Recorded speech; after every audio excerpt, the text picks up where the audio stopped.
There are some basics we need to understand once we're working within Unreal to better utilize the model and to navigate around pretty quickly.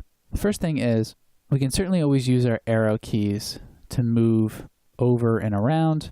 We can also use our cursor, so I'm left click and dragging here, or if you press and hold the scroll wheel, you can see how I can pan. Another great trick is the F key. So if I select an object and then press the F key, it's going to focus in on that object.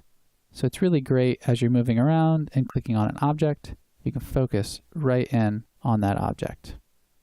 Also important to note is within that world outliner, you can see the hierarchy of the entire SketchUp file. So if I click on something, I'm not sure where I am, I can click on it and then press F and focus right to that object. And again, really just a good habit is to actually have these named in the outliner in SketchUp. But once we have the object in here, you can see we can click on the walls, we can press F, or we can just kind of scroll out here.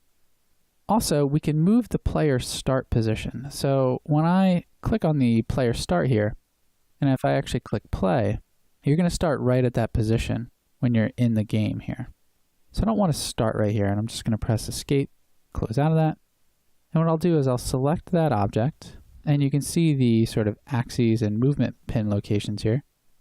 So I'm going to move that arrow over, I'm going to move the right arrow over as well, and then I'll move the blue up.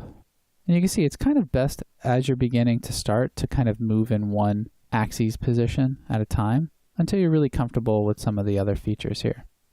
So now notice if I click play, I'm going to start standing where I position that.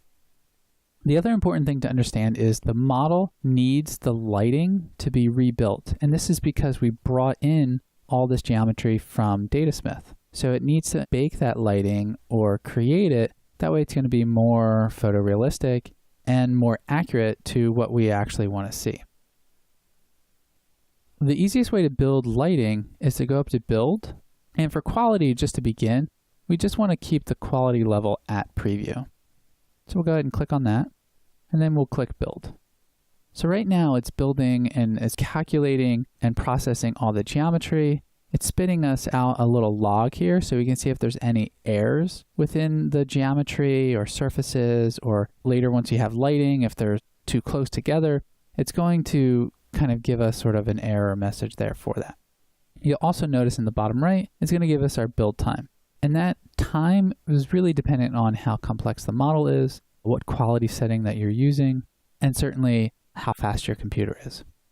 And once the lighting is complete, it's going to encode some of the textures here, and it's going to update within the environment here. Now you will see some errors here in this model. For example, you can see how some of the light maps and UVs have overlapped by certain percentages. Now there's certainly other videos and documentations within the series of tutorials that you can check out specifically on light mapping. We just won't cover it in this specific series.